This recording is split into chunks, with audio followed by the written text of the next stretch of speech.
प्रिय विद्यार्थियों, पिछले सत्र में हमने दहेज प्रथा के कारणों, परिणामों के बारे में विचार किया था और इस बात को समझने का प्रयास किया था कि इस प्रथा का उन्मूलन करना क्यों आवश्यक है। चर्चा में यह बात भी कही गई कि कुछ समाज सुधारकों ने और विशेष रूप से महात्मा गांधी ने इस प्रथा के विरोध में अपनी आवाज़ बुलंद की और गांधी जी ने तीव्र शब्दों में, कठोर शब्दों में इस प्रथा की आलोचना की। आज हम इस बात पर चर्चा करेंगे कि इस प्रथा के उन्मूलन के क्या उपाय हो सकते हैं। मोटे तौर पर इन उपायों को हम दो वर्गों में विभाजित कर सकते हैं। एक वर्ग में वे उपाय सम्मिलित किए जा सकते हैं जिनको हम अनौपचारिक साधन कहते हैं, जिनके पीछे कानून का बल नहीं होता है, किंतु वे समाज में महत्वपूर्ण भूमिका अदा करते हैं। दूसरे वर्ग में हम उन्मूलन के उस उपाय की चर्चा करेंगे जिसके पीछे कानून का बल होता है, यानी जो वैधानिक प्रयास किए जाते हैं, सामाजिक अधिनियमों के द्वारा प्रथा को समाप्त करने का प्रयास किया जाता है।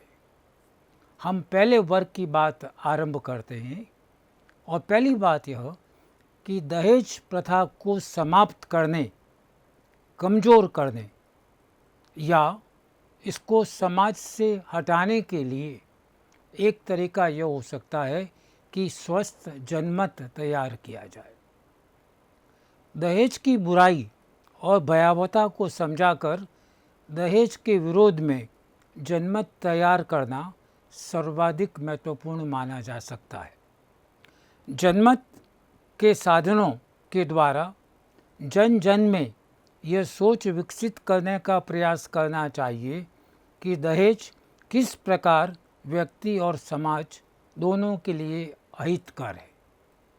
हमें इस प्रश्न का उत्तर भी ढूंढना चाहिए कि शिक्षा के प्रसार के बाद भी दहेज प्रथा कमज़ोर होने के स्थान पर क्यों आगे बढ़ी।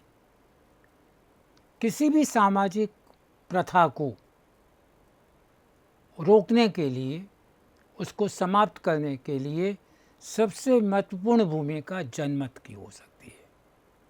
जनमत का अभिप्राय यह कि जनता को इस बात के लिए तैयार किया जाए कि वह इस प्रथा के खिलाफ हो, वह इस प्रथा के विरोध में अपनी आवाज़ बुलंद करे और इस प्रथा को मानना बंद कर दे। यह तभी हो सकता है जबकि जनसाधारण को दहेज प्रथा की बुराइयों के बारे में समझाया जाए। यह किस प्रकार समाज के लिए अहितकर है और किस प्रकार वैयक्तिक विघटन को बढ़ावा देती है, इसको विस्तार से जन जन तक पहुंचाने की आवश्यकता है ताकि वे संगठित होकर इसके खिलाफ खड़े हो सकें, अपनी आवाज़ बुलंद कर सकें और यह प्रथा धीरे धीरे समाप्त हो जाए।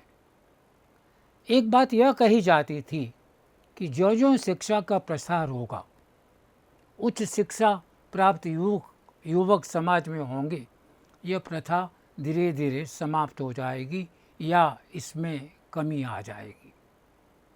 आश्चर्य की बात यह रही कि शिक्षा के बढ़ने के साथ साथ यह प्रथा समाप्त नहीं हुई, इसका स्वरूप बदला और दहेज की मात्रा में कमी आने के स्थान पर इसमें बढ़ोतरी हुई।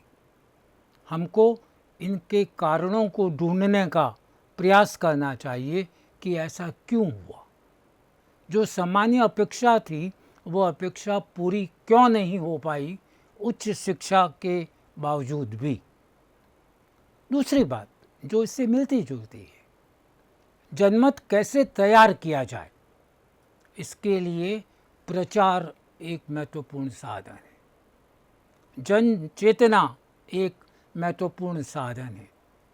प्रचार के कई साधन हो सकते हैं, जन चेतना को विकसित करने के कई साधन हो सकते हैं, जैसे उदाहरण के तौर पर समाचार पत्र, चलचित्र, दूरदर्शन, नाटक, उपन्यास के माध्यम से दहेज प्रथा के प्रचलन पर चोट करनी चाहिए।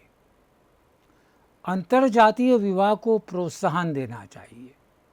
जैसा गांधी जी ने कहा था, अंतरजातीय विवाह दहेज प्रथा को कमज़ोर कर सकता है। ऐसे विवाह लड़के और लड़कियों दोनों को जीवन साथी के चुनाव में अधिक अवसर प्रदान करेंगे और ऐसे प्रयास दहेज प्रथा को कमज़ोर कर सकते हैं। बहुत ही संक्षेप में इन दोनों के बारे में आपको बताऊं।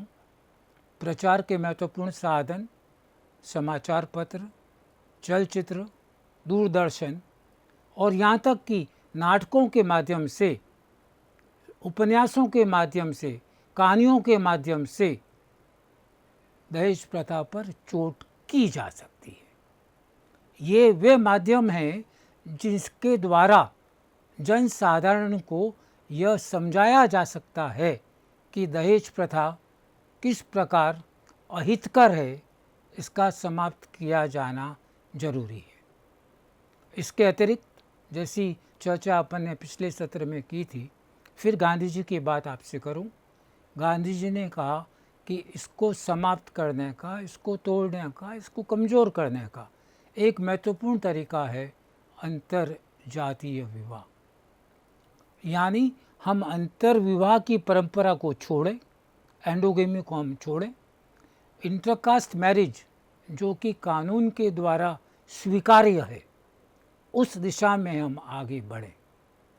गांधी जी का सोच यह था कि यदि व्यक्ति अपनी जाति के बाहर वैवाहिक संबंधों के लिए प्रयास करेगा तो जीवन साथी के चुनाव के लिए उसको एक बड़ा क्षेत्र मिलेगा, उसको अधिक अवसर मिलेंगे और जब अवसर बढ़ेंगे तो दहेज प्रथा कमज़ोर होगी, ऐसा गांधी जी का विचार था। महिला शिक्षा, महिलाओं का कामकाजी होना, स्वयं लड़कों तथा लड़कियों को दहेज प्रथा के विरोध में पहल करने को तैयार करना, ये वे साधन हो सकते हैं जो दहेज प्रथा को कमज़ोर कर सकते हैं। इन सभी के साथ वैधानिक प्रयासों के द्वारा दहेज प्रथा के उन्मूलन का प्रयास किया जा सकता है। ऐसा माना जाता है और बहुत अंश तक ये सही है कि यदि महिला शिक्षा की बढ़ोतरी होगी, महिलाओं में साक्षरता दर बढ़ेगी, केवल साक्षरता दर नहीं, वे उच्च स्तर की शिक्षा ग्रहण करेगी और वे कामकाजी महिलाएं बन जाएंगी, यानी वर्किंग वुमेन बन जाएगी। वे घर के बाहर नौकरी करने लगेगी, व्यवसायों में संलग्न हो जाएंगी, ऊंचे ऊंचे अफसरों की नौकरियां करने लगेगी, तो यह दहेज प्रथा को कमज़ोर कर सकता है।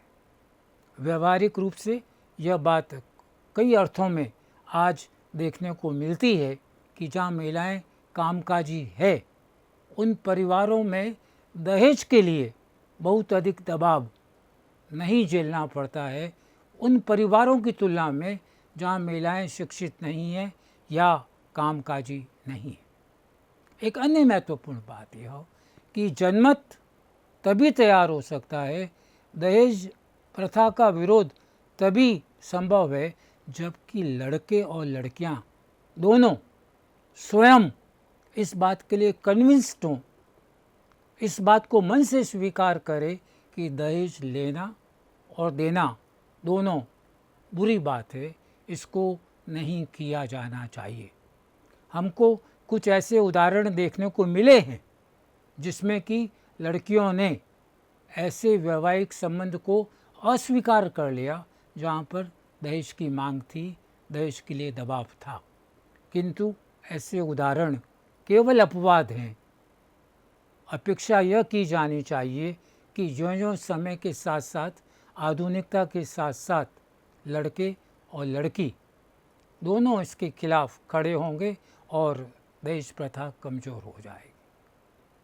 ये वे अनौपचारिक तरीके हो सकते हैं जो दहेज प्रथा को कमज़ोर कर सकते हैं। किंतु हमें यह बात ध्यान में रखनी चाहिए कि जो प्रथाएं शताब्दियों से चली आ रही हैं, परंपराएं बन चुकी हैं, लोक रीतियाँ बन चुकी हैं, वे केवल अनौपचारिक साधनों से समाप्त की जा सके यह आवश्यक नहीं है। यह लगभग हमें सभी परंपराओं के बारे में देखने को मिलेगा जो कि समय के साथ साथ भीषण कुप्रथा बन गई, लोक रीतियाँ बन गई और उनका समापन अनौपचारिक साधनों से नहीं किया जा सका। इस कारण यह कहा जाता है कि दहेज प्रथा को समाप्त करने के लिए वैधानिक प्रयास भी महत्वपूर्ण हो सकते हैं। स्वतंत्रता प्राप्ति के बाद अनौपचारिक साधन दहेज प्रथा की रोक में या कमज़ोर करने में प्रभावी भूमिका अदा नहीं कर पाए। ऐसा सोचा गया कि सामाजिक अधिनियम शायद इसे कर पाए। इसी सोच के साथ दहेज प्रथा पर कुठाराघात करने के लिए 1961 में सामाजिक अधिनियम बनाया गया जिसे दहेज निरोधक अधिनियम 1961 का नाम दिया गया। इस अधिनियम के निर्माण की प्रक्रिया में जिस प्रकार की दिक्कतें आई उन पर विचार करना आवश्यक है। हमको विचार उन पर करना चाहिए। मेरे कहने का अभिप्राय यह है कि एक लंबे समय तक 1947 में भारत आज़ाद हुआ, आज हम 2020 में चल रहे हैं, इस प्रथा की समाप्ति की बात नहीं की जा सकती है, इसको समाप्त नहीं किया जा सका है, इसमें उत्तरोत्तर वृद्धि हुई है। इसका मतलब ये हुआ कि जो अनौपचारिक साधन थे, जनमत या प्रचार के साधन या लड़कियों की शिक्षा या सामान्य स्तर पर शिक्षा का विस्तार, ये दहेज प्रथा को समाप्त नहीं कर पाए। इस कारण विकल्प के बारे में सोचा गया। विकल्प यह कि वैधानिक प्रयास किए जाए, सामाजिक अधिनियम के द्वारा, कानून के द्वारा इस पर रोक लगाने का प्रयास किया जाए। जब भारत आज़ाद हुआ, आज़ाद होने के बाद लगातार ये मांग उठी कि इस प्रथा के खिलाफ एक कानून का निर्माण किया जाना चाहिए जो कि प्रभावी तरीके से इस कुप्रथा को रोक सके, और इस दिशा में सरकार ने प्रयास आरंभ किए।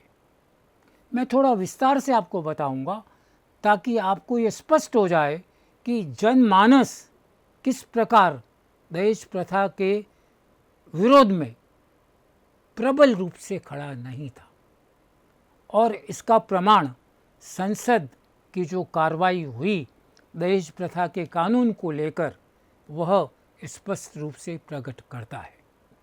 जब सरकार ने निर्णय लिया कि वह दहेज प्रथा के विरोध में अधिनियम लाएगी तो उसके लिए उन्होंने अधिनियम बनाने की प्रक्रिया आरंभ की। दहेज प्रथा के विरोध में अधिनियम बनाने के दबाव के परिणाम स्वरूप सरकार ने 24 अप्रैल 1959 को लोकसभा में दहेज निरोधक विधेयक प्रस्तुत किया। इस बिल पर व्यापक चर्चा के बाद इस विधेयक को संसद की दोनों सदनों की एक संयुक्त समिति को भेजा गया। संयुक्त समिति ने प्रस्तावित विधेयक पर विस्तार से चर्चा करने के बाद 19 नवंबर 1959 को कुछ संशोधनों के साथ प्रस्ताव को वापस लोकसभा में भेजा। लोकसभा ने मौलिक प्रस्ताव में आंशिक संशोधन कर इसे पारित कर दिया।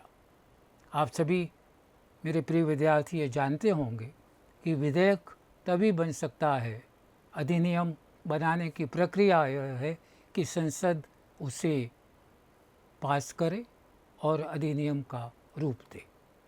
तो अधिनियम बनाने के लिए पहला चरण यह था कि 1959 में लोकसभा में दहेज के विरोध में अधिनियम का प्रारूप प्रस्तुत किया गया।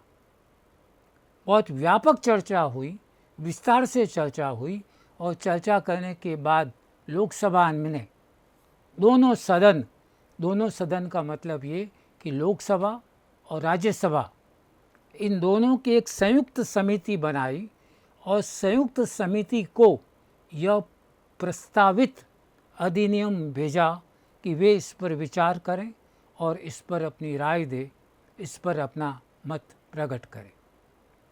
संयुक्त समिति ने विस्तार से इसके बारे में चर्चा की, इस पर विचार किया और जो मूल प्रस्ताव था उसमें कुछ संशोधन सुझाए कि इनमें यह परिवर्तन करना चाहिए।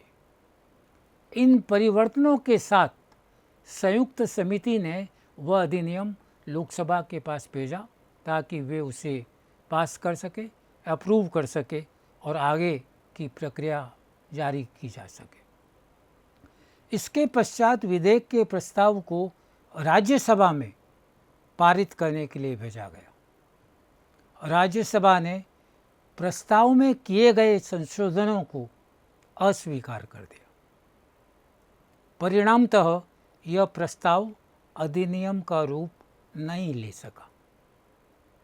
9 मई 1961 को इस प्रस्तावित विधेयक पर चर्चा के लिए संसद के दोनों सदनों की संयुक्त बैठक आमंत्रित की गई और कई बैठकों के बाद विधेयक को अंतिम रूप दिया गया। इस प्रकार दहेज निरोधक अधिनियम 1961 अपने अंतिम चरण में पहुंचा। इस प्रकार पारित किए गए विधेयक को 20 मई 1961 को राष्ट्रपति की स्वीकृति मिली और इसे 1 जुलाई 1961 से लागू कर दिया गया। अभी हम संयुक्त समिति की बात कर रहे थे। संयुक्त समिति ने, संसदीय समिति ने जो संशोधन प्रस्तावित किए उनको लोकसभा ने स्वीकार किया, इनकॉर्पोरेट किया उस प्रस्ताव में, उसमें आंशिक परिवर्तन किए और परिवर्तन करने के बाद ये पूरा प्रस्ताव राज्यसभा को भेज दिया गया। क्योंकि जैसा कि आप जानते हैं कि लोकसभा के पारित करने मात्र से विधेयक नहीं बन जाता है, लोकसभा के बाद राज्यसभा की स्वीकृति आवश्यक होती है। आश्चर्यजनक बात यह रही कि वह प्रस्ताव, वह अंतिम प्रारूप जब राज्यसभा को भेजा गया तो राज्यसभा ने उसको अस्वीकार कर दिया। जो संशोधन सुझाए गए और जिन संशोधनों को बिल में इनकॉर्पोरेट किया गया उससे राज्यसभा सहमत नहीं थी और उसके सदस्यों ने इसको स्वीकृति प्रदान नहीं की। हम वापस उसी स्थिति पर थे कि बिल अपने पूरी प्रक्रिया के चरणों को पार नहीं कर पाया और परिणामतः यह विधेयक का रूप नहीं ले सका।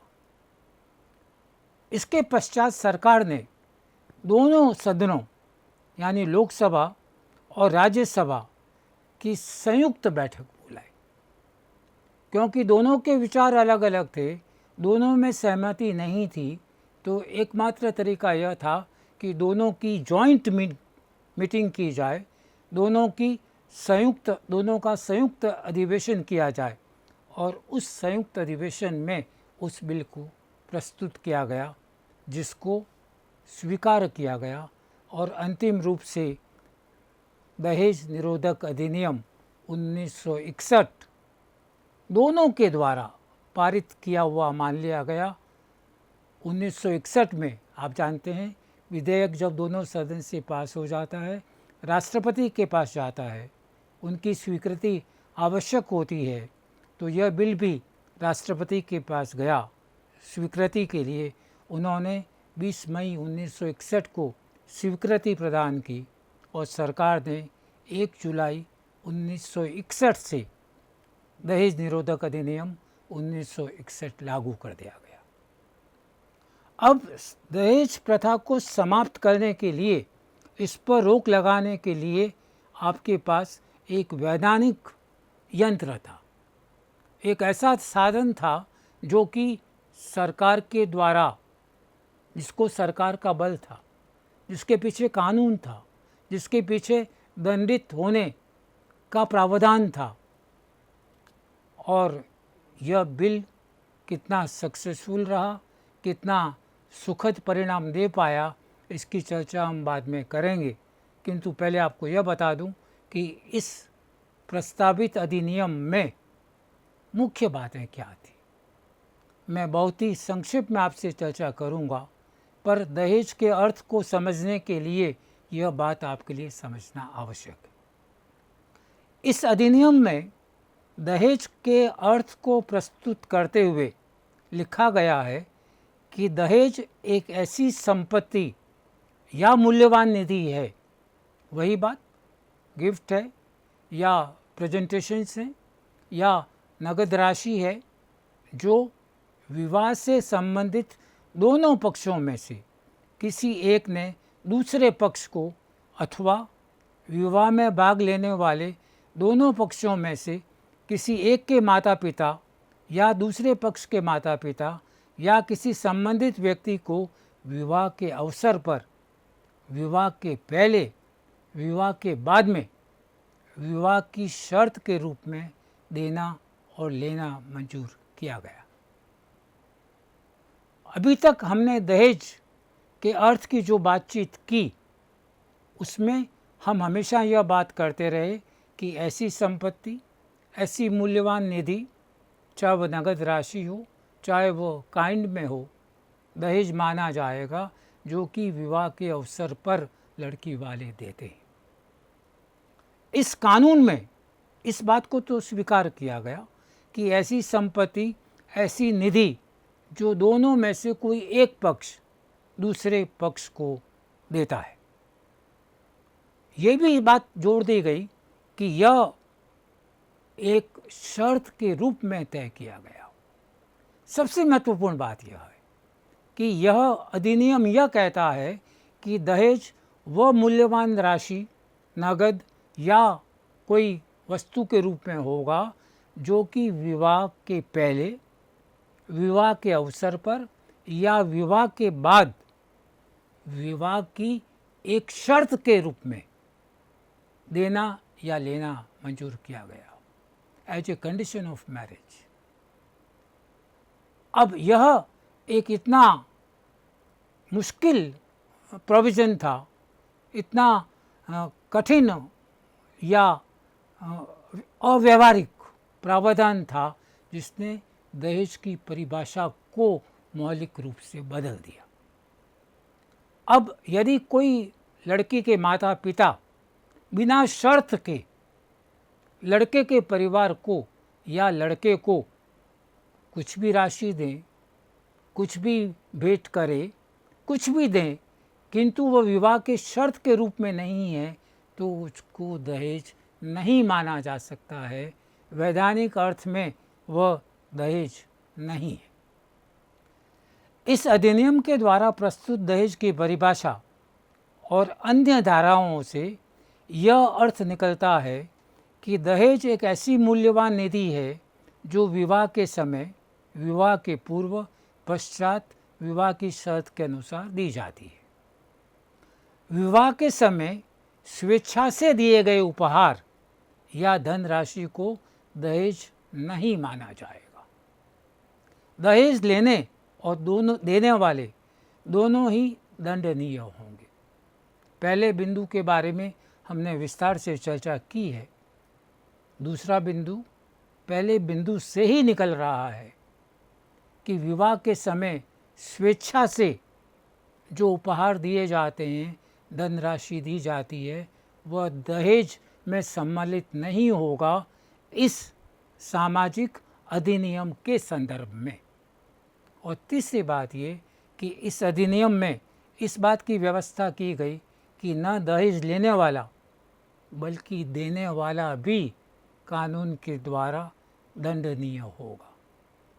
चौथी बात, इस अधिनियम के तहत होने वाले अपराधों पर तभी विचार किया जाएगा जबकि इसकी लिखित शिकायत प्रथम श्रेणी के मजिस्ट्रेट के कोर्ट में दहेज लेने या देने के 1 वर्ष के भीतर कर दी जाए।